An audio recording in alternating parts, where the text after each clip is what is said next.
இப்படிப்பட்ட ட்ரெயினை உருவாக்கி கடைசியில் பல்பு வாங்கின கதை உங்களுக்கு தெரியுமா? அந்த பஞ்சாயத்து என்னன்னு நான் சொல்றேன். அதுக்கு முன்னாடி சேனல் சப்ஸ்கிரைப் பண்ணாதவங்க பண்ணிடுங்க. 1960 காலகட்டங்களில் ட்ரெயின் இருந்துச்சு. ஆனா இன்னைக்கு போற மாதிரி ஹை ஸ்பீட்ல போற ட்ரெயின் அப்போ இல்ல. உலகத்திலேயே ஹை ஸ்பீட்ல போற ட்ரெயினை உருவாக்கணும்னு அன்னைக்கு இருந்து பிரான்ஸ் கவர்மெண்ட் முடிவு பண்றாங்க. அதுக்காக ஜீன் பெர்டின்ங்கிற ஒரு இன்ஜினியர் கிட்ட அந்த ப்ராஜெக்ட் ஒப்படைக்கிறாங்க.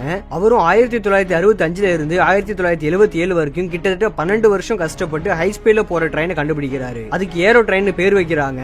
ஏரோ ட்ரெயின் பேர் வச்சதுக்கு காரணம் அதுக்கு வீல் இருக்காது, எலக்ட்ரோ மேக்னெட்டிக் மெத்தட்ல தான் ஒர்க் ஆகும். தெளிவா சொல்லணும்னா ட்ரெயின்லயும் ட்ராக்லயும் எதிர் காந்தங்கள் இருக்கும். அப்படி அந்த இடத்துல இருக்கும்போது ட்ரெயினால நல்லாவே ஹை ஸ்பீட்ல போக முடியும். அவங்க நினைச்சு பார்த்த மாதிரி அந்த ட்ரெயின் 430 km/h ஸ்பீட்ல போய் அப்போவே உலகத்தோட ஹை ஸ்பீட் ட்ரெயின் பேர் எடுத்துச்சு. ஆனா மண்டை மேல இருந்த கொண்டே மறந்த மாதிரி இந்த ட்ரெயின் போகணும்னா சாதாரண ட்ராக்ல போக முடியாது, தனி ட்ராக்ல தான் போகணுங்கிறத அவங்க அன்னைக்கு யோசிக்கவே இல்ல. ஒருவேளை அப்படி தனி ட்ராக் போடணும்னா கூட பிரான்ஸ் கவர்மெண்டோட கஜானாவே காலி ஆயிடும்னு தெரிஞ்சு நாம ஸ்லோவாவே போய்க்கலாம், ஒன்னும் அவசரம் இல்லைன்னு அந்த திட்டத்தை கடைசியில் கைவிட்டுறாங்க. ஆசையாசியா உருவாக்கி கடைசியில் பட்ஜெட்னால கைவிடப்பட்ட இந்த ட்ரெயினை பத்தி நீங்க என்ன நினைக்கிறீங்க அப்படிங்கறத மறக்காம கமெண்ட்ல சொல்லுங்க, நானும் தெரிஞ்சுக்கிறேன்.